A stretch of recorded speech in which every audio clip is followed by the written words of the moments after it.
وَلَا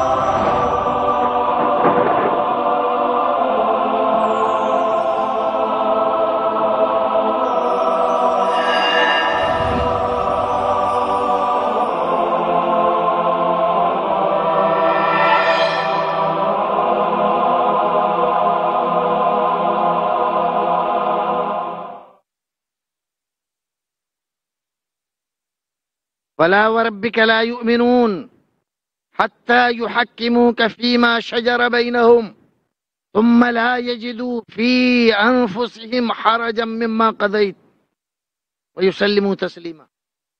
وَلَا وَرَبِّكَ، یہ قسم اللہ رب العزت نے قرآن میں جتنی قسمیں کھائی ہیں سب سے بڑی قسم ہے۔ اے نبی تیرے رب کی قسم، لا یؤمنون، کوئی آدمی اس دنیا کا صاحب ایمان ہو ہی نہیں سکتا حتیٰ یحکموک فیما شجر بینہم، جتنے اپنے نزاعی معاملات ہیں ان کے درمیان آپس میں، ان تمام میں آپ کے فیصلے کو آخری فیصلہ نہ مان لے جب تک، اور جو فیصلہ آپ کریں خوش دلی سے اس کو قبول نہ کر لیں، اس کے سامنے سر تسلیم خم نہ کر دیں۔ اگر دل میں کچھ ناراضگی، کچھ شک و شبہ، کچھ ناپسندیدگی باقی رہی، نماز پڑھیں، روزہ رکھیں، حج کریں، زکوٰۃ دیں، جو کچھ چاہیں کریں، کچھ بھی ہو سکتے ہیں لیکن مومن نہیں ہو سکتے، مومن نہیں ہو سکتے۔ اے مسلمانوں، اے امت مسلمہ کے جیالو، رسول اکرم کے ماننے والو، آپ کا کلمہ پڑھنے والو، کیا تم نے یہ آیت کریمہ سنی؟ یہ آیت کریمہ صرف اس زمانے کے لوگوں کے لیے نہیں ہے، آج کے زمانے کے لوگوں کے لیے بھی ہے اور قیامت تک آنے والے لوگوں کے لیے بھی ہے۔ فَلَا وَرَبِّكَ لَا يُؤْمِنُونَ حَتَّى يُحَكِّمُوكَ فِيمَا شَجَرَ بَيْنَهُمْ، ہمارے جتنے بھی نزاعی معاملات ہیں، اختلافی مسائل ہیں ہمارے، ان تمام میں جب تک ہم رسول اکرم کے فرمان کو آخری درجہ نہ دے دیں کہ اس کے بعد نزاع نہیں رہے، ہم اس کو قبول نہ کر لیں، تب تک ہمارے ایمان کا کوئی مطلب۔ کوئی یہ کہے کہ میں مومن ہوں لیکن رسول کی بات نہیں مانتا، ساری باتیں مانتا ہوں لیکن بھئی یہ بات میری سمجھ میں نہیں آتی، میں یہ نہیں مانوں گا، یہ بات مجھ کو سمجھ میں نہیں آتی، بھئی یہ بات کیسے قبول کر لوں؟ اگر آدمی اس انداز سے سوچتا ہے اور اس انداز سے اپنی زبان سے بات نکالتا ہے تو وہ سمجھ لے وہ کچھ بھی ہو سکتا ہے، دانشور کہہ لے اپنے آپ کو، مصنف کہے، مؤلف کہے، مفتی کہے، حاجی کہے، نمازی کہے، کچھ بھی کہہ لے، لیکن مومن کہنے کا حق اس کو نہیں۔ کیوں؟ اس لیے نہیں ہے مومن کہنے کا حق اس کو کہ اللہ رب العزت انکار کر رہا ہے کہ وہ مومن نہیں۔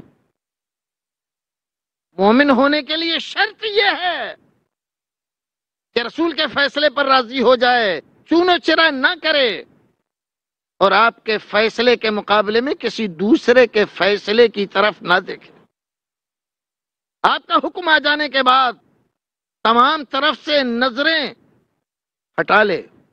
حضرت عمر بن الخطاب رضی اللہ تعالیٰ عنہ ایک بار رسول اکرم صلی اللہ علیہ وسلم کی مجلس میں حاضر ہیں، حضرت ابوبکر صدیق رضی اللہ تعالیٰ عنہ بھی بیٹھے ہوئے ہیں، بہت سارے صحابہ کرام بیٹھے ہوئے ہیں۔ حضرت عمر فاروق کے ہاتھ میں ایک صحیفہ ہے، رسول اکرم کچھ فرما رہے ہیں اور حضرت عمر کی توجہ اس صحیفے کی طرف ہے۔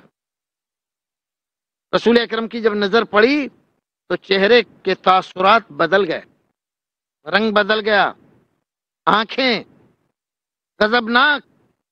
حضرت ابوبکر صدیق رضی اللہ تعالیٰ عنہ نے دیکھا تو حضرت عمر کو ہاتھ مارا، اے عمر تیری ماں تجھے گم کرے کیا کر رہا ہے، دیکھتا نہیں اما تری الی وجہ رسول اللہ۔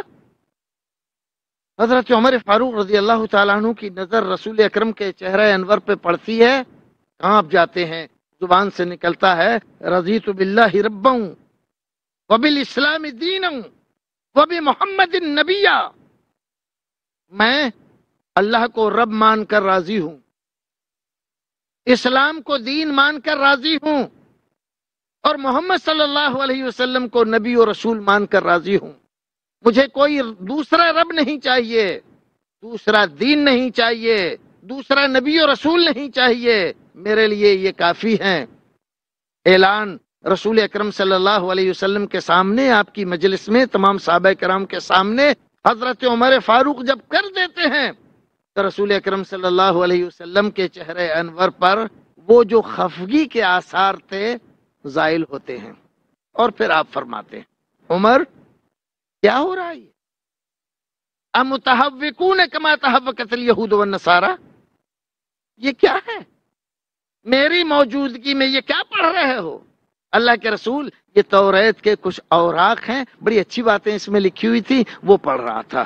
فرمایا توریت تمہیں معلوم نہیں ہے، اگر موسیٰ علیہ السلام اس وقت میری موجودگی میں دنیا میں آ جائیں، ما وسعہ الا اتباعی، تو نجات ان کی بھی نہیں ہوگی جب تک میری اتباع و فرما برداری نہ کریں۔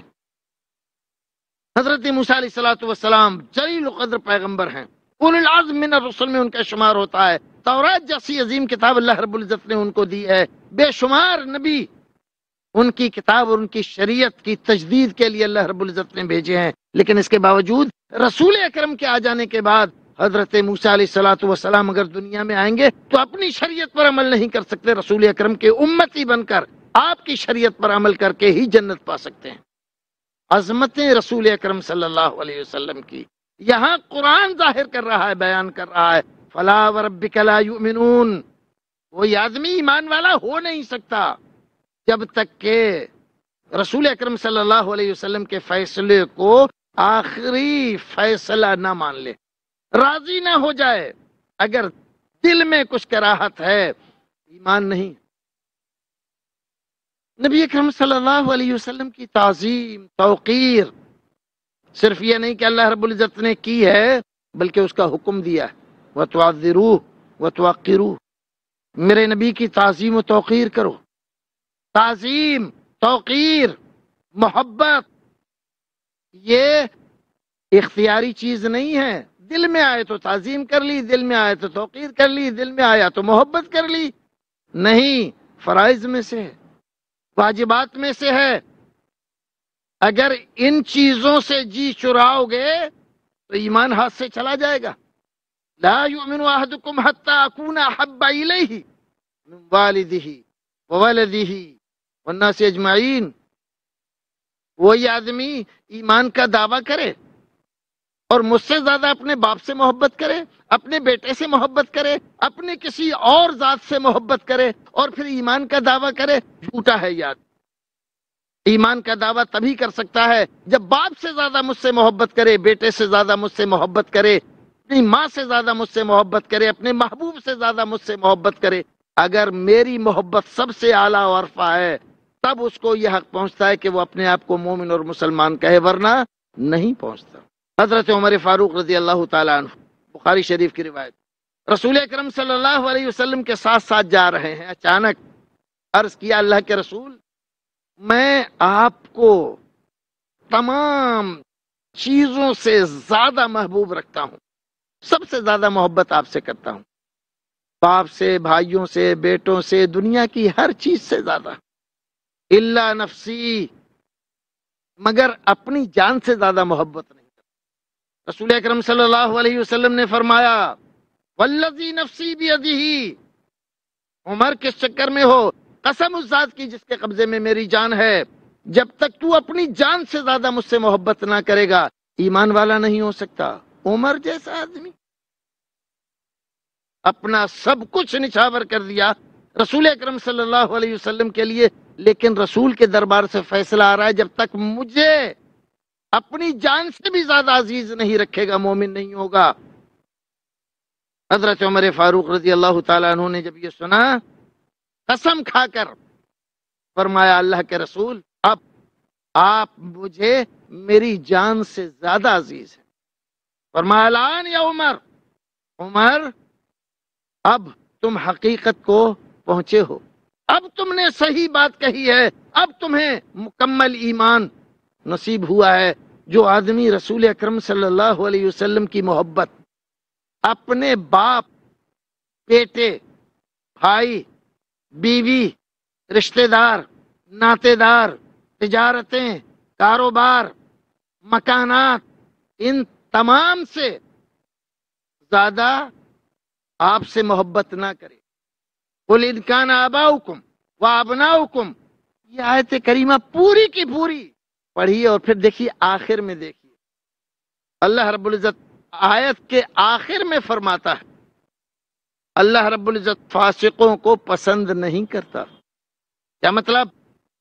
کہ جس آدمی کے دل میں رسول اکرم صلی اللہ علیہ وسلم کی محبت سے زیادہ اس کے باپ کی محبت ہے، اس کے بیٹے کی محبت ہے، اس کی بیوی کی محبت ہے، اس کے بھائیوں کی محبت ہے، اس کی تجارتوں کی محبت ہے، اور اس کے کاروبار کی محبت ہے، اس کے محلات اور مکانات کی محبت ہے، یہ آدمی جب تک آپ کی محبت کو ان تمام محبتوں پر آپ کے لائے ہوئے مشن سے زیادہ محبت اگر ان سے رکھتا ہے تو یہ فاسق تو ہو سکتا ہے، مومن نہیں ہو سکتا۔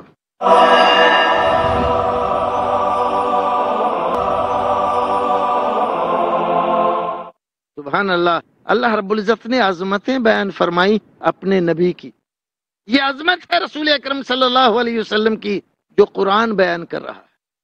ایک ایک بات رسول اکرم صلی اللہ علیہ وسلم کی عظمتوں کی، والنجم اذا ہوا، بیان ہو رہا ہے آپ کی معراج کا۔ سبحان الذی اسریٰ بعبدہ لیلا من المسجد الحرام، بیان ہو رہا ہے اسراء کا۔ کہیں اسراء کا بیان ہے، کہیں معراج کا بیان ہے، کہیں بدر کا بیان ہے، کہیں احد کا تذکرہ ہے۔ قرآن شریف نے رسول اکرم صلی اللہ علیہ وسلم کی زندگی کو اتنی وضاحت کے ساتھ بیان فرمایا ہے کہ ساری سیرت رسول قرآن کی تشریح معلوم ہوتی ہے۔ ایک طرف سے آپ رسول اکرم صلی اللہ علیہ وسلم کی زندگی پڑھتے جائیں، دوسری طرف قرآن شریف کا مطالعہ کرتے جائیں، رسول اکرم صلی اللہ علیہ وسلم کی سیرت قرآن شریف کی تفسیر کے ساتھ ساتھ چلتی چلی جاتی۔ وہ عظمتیں، وہ بڑائیاں، وہ رفعتیں، وہ بلندیاں رسول اکرم صلی اللہ علیہ وسلم کی قرآن نے بیان فرمائی ہیں۔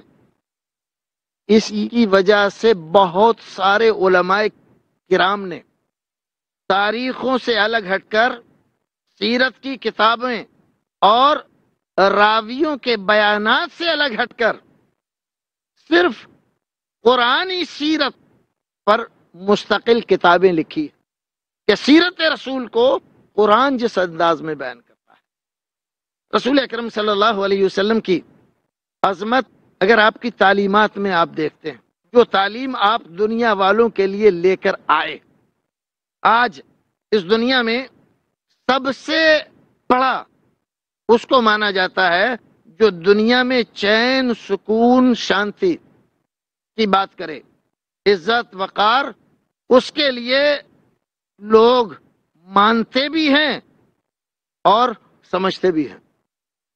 اگر نبی اکرم صلی اللہ علیہ وسلم کی تعلیمات میں دیکھا جائے تو قرآن گواہ ہے۔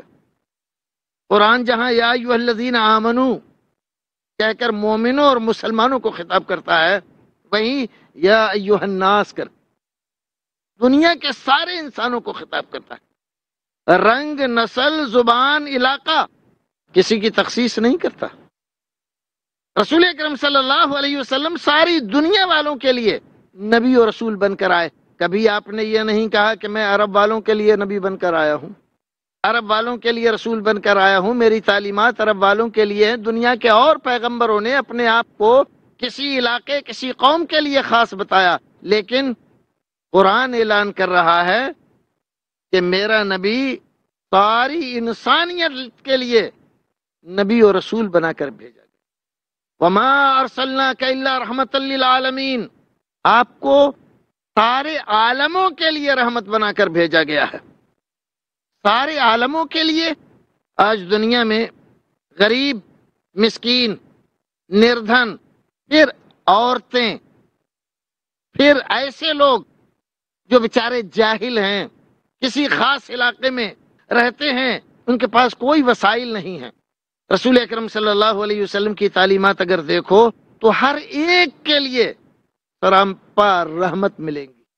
بلکہ یہی نہیں، کائنات کا کون سا وہ حصہ ہے جس کے لیے رسول اکرم صلی اللہ علیہ وسلم کی تعلیمات رحمت نہیں؟ فرشتے اس کائنات کا ایک حصہ ہیں، جن اس کائنات کا ایک حصہ ہیں، انسان کائنات کا ایک بہت بڑا حصہ ہے، جانور کائنات کا بہت بڑا حصہ ہے، پرندے کائنات کا بہت بڑا حصہ ہے، پھر وہ چیزیں جن پر انسانی زندگی کھڑی ہوئی ہے، چرند پرند کی زندگی کھڑی ہوئی ہے، اس کے لیے احکامات رسول اکرم صلی اللہ علیہ وسلم کی تعلیمات میں دیکھو۔ فرمایا خبردار کوئی آدمی مسجد میں لہسن اور پیاز کھا کر نہ آئے، کیوں؟ فَإِنَّهُ مِمَّا يَتَعَذَّى مِنْهُ الْإِنسَانُ يَتَعَذَّى مِنْهُ الْمَلَائِكَةُ، فرشتوں کو اس سے تکلیف ہوتی ہے، اس کی بو ان کو ناپسند ہے، لہذا خبردار کوئی آدمی لہسن اور پیاز کھا کر نہ آئے۔ رسول اکرم صلی اللہ علیہ وسلم کی رحمت فرشتوں کے لیے عام ہو گئی۔ فرمایا خبردار کوئی آدمی ہڈی سے استنجا نہ کرے، کیوں؟ فَإِنَّهُ زَادُ إِخْوَانِكُم مِّنَ الْجِنِّ، اس لیے کہ تمہارے بھائی جنوں کا توشہ ہے، ان کو تکلیف ہوگی تم ایسا کرو گے۔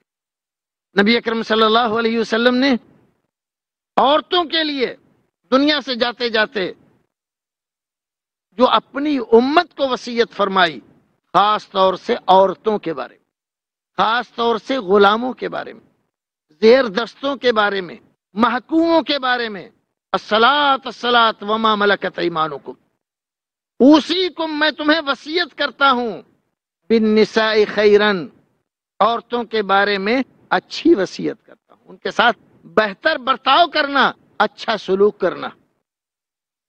خبردار کوئی انسان کسی جانور کو اتنا اس سے کام نہ لے کہ اس کو نڈھال کر دے، بلکہ اس کو وقت پر چارہ دے، وقت پر پانی دے، اور اتنا ہی کام لے اس سے جتنے کا وہ متحمل ہو سکتا ہے۔ نبی اکرم صلی اللہ علیہ وسلم کے بعض صحابہ ایک چڑیا کے بچے پکڑ لائے، وہ چینچی کرتی ہوئی آئی اور بار بار ان کے اوپر گر رہی ہے۔ آپ نے آواز سنی، کہا کیا بات ہے؟ ایک صاحب نے بتلایا کہ فلاں صاحب چڑیا کے بچے لے آئے ہیں، وہ بیچاری پریشان ہو رہی ہے ان کی وجہ سے، آپ تشریف لائے اور ان کو حکم دیا جہاں سے لے کر آئے ہو ان کو چھوڑ دو، چھڑوا دیا۔ فرمایا خبردار تم نشانہ بازی سیکھ رہے ہو، کسی پرندے کو، کسی چرندے کو باندھ کر اور اس پہ نشانہ نہ لگاؤ، اگر تمہیں ضرورت نہیں ہے تو کسی کی جان نہ لو، چاہے مچھلی ہو، چاہے چڑیا ہو، چاہے چرندہ ہو۔ نبی اکرم صلی اللہ علیہ وسلم نے فرمایا خبردار کوئی پانی کا بیجا استعمال نہ کرے، وضو میں بھی اگر سمندر کے کنارے بیٹھا ہوا ہے تو 3 بار سے زیادہ نہ دھوئے، خبردار کوئی پانی کو گندا نہ کرے۔ دیکھیے یہ وہ سورسز ہیں جو انسانی زندگی کے لیے بلکہ ساری کائنات کے لیے بہت ضروری ہیں۔ نبی اکرم صلی اللہ علیہ وسلم کی یہ تعلیمات آپ کی رفعت، آپ کی عظمتوں کی دلیل ہے، اور ساری سیرت اور ساری تعلیمات رسول اکرم صلی اللہ علیہ وسلم کی آپ کی عظمتوں کو بیان کرتی ہے۔ ہم تھک سکتے ہیں، ہم درماندگی اختیار کر سکتے ہیں، لیکن رسول اکرم صلی اللہ علیہ وسلم کی سیرت میں کبھی درماندگی پیدا نہیں۔ جتنا زیادہ پڑھتے جاتے ہیں اتنے ہی زیادہ آپ سے محبت بڑھتی چلی جاتی ہے، آپ کی عادات، آپ کے خصائل، اور یہی وجہ ہے صحابہ کرام رضوان اللہ تعالی علیہم اجمعین نے اپنے زمانے میں سیرت رسول کو لکھنے، اس کو محفوظ رکھنے کی بنیادیں اسی زمانے میں فراہم کی۔ حضرت انس، حضرت عبداللہ ابن بسر المازنی، اور حضرت محمود ابن ربیع، اور حضرت واصلہ، یہ 4 صحابہ کرام اس اعتبار سے نہایت ممتاز ہیں کہ رسول اکرم صلی اللہ علیہ وسلم کے صحابہ کرام میں سب سے آخر میں یہ دنیا سے گئے ہیں۔ ان حضرات نے رسول اکرم صلی اللہ علیہ وسلم کی سیرت کو اپنے زمانے میں محفوظ رکھا۔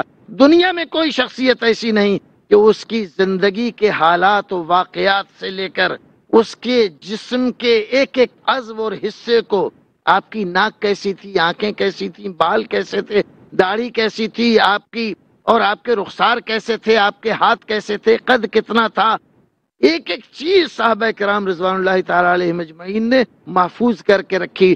دنیا میں کسی بھی نبی، رسول، پیغمبر یا کسی اور ذات ریفارمر کے ایسے حالات موجود نہیں ہیں۔ یہ عظمتیں ہیں رسول اکرم صلی اللہ علیہ وسلم کی سیرت کی۔ ان عظمتوں کو ہمیں سمجھنا چاہیے اور اس پیغام کو دنیا والوں تک پہنچانا چاہیے۔ جتنا ہم سیرت کو دنیا کے سامنے پیش کر سکیں گے اتنا ہی زیادہ ہم اپنے آپ کو محفوظ کر سکیں گے۔ رسول اکرم صلی اللہ علیہ وسلم کی تعلیمات آپ کی سیرت سے جدا نہیں، آپ کی تعلیمات، آپ کی سیرتیں، آپ کا لایا ہوا قرآن، یہ سب رسول اکرم صلی اللہ علیہ وسلم کی سیرت ہی سے متعلق ہے، اور ایک ایک چیز آپ کی عظمتوں کو بیان کرتی ہے۔ حقیقت یہ ہے آپ کی عظمتوں کو یا اللہ جانتا ہے یا قرآن بیان کرتا ہے، کسی انسان کے بس میں نہیں ہے کہ وہ رسول اکرم صلی اللہ علیہ وسلم کی عظمتوں کو صحیح معنی میں یا مکمل طور پر بیان کر سکے۔ آج سیرت پر جتنی کتابیں لکھی ہوئی ہیں صرف اردو زبان میں، ایک دو نہیں، 100 200 نہیں، 1000 2000 نہیں، لاکھوں کتابیں، اتنی کسی دوسری زبان میں سیرت پر لکھی ہوئی کتابیں نہیں۔ یہ کیا ہے؟ مسلمانوں کی محبت اور رسول اکرم صلی اللہ علیہ وسلم کی عظمتوں کا بیان ہے۔ پروردگار ہمیں اور آپ کو نیک عمل کرنے کی توفیق عطا فرمائے اور اپنے رسول کی عظمتوں کو صحیح طور پر سمجھنے اور اس کو دنیا والوں تک پہنچانے کی توفیق بخشے۔ وآخر دعوانا ان الحمد للہ رب العالمین۔ محترم حاضرین، ہم اور آپ اپنے مہمان خطیب جناب شیخ رضا اللہ عبد الکریم مدنی حفظہ اللہ کی زبان سے عظمت رسول کی بنیادیں، اس موضوع پر ایک بہت ہی مدلل اور پرمغز تقریر سن رہے تھے اور اپنے قلوب و اذہان کو گرما رہے تھے۔ ہم اللہ سے دعا کرتے ہیں کہ اللہ رب العالمین ہمیں موصوف کے بیان کردہ رسول اللہ صلی اللہ علیہ وسلم کی سنتوں اور سیرتوں پر اچھی طرح عمل کی توفیق عطا فرمائے۔ ہم اپنے مہمان خطیب جناب شیخ رضا اللہ عبد الکریم مدنی حفظہ اللہ کے تہہ دل سے شکر گزار ہیں کہ ہم سامعین کو آپ نے استفادہ کا موقع عطا فرمایا۔ اللہ رب العالمین آپ کو اس کا اجر جزیل عطا فرمائے، اور ہم اللہ سے دعا کرتے ہیں کہ اللہ رب العالمین ہمیں اور آپ کو نبی صلی اللہ علیہ وسلم کی سیرت و سنت جو آپ کی زبان سے بیان ہوئی ہے اس پر عمل کی توفیق عطا فرمائے۔ وآخر دعوانا ان الحمد للہ رب العالمین، والسلام علیکم ورحمۃ اللہ وبرکاتہ۔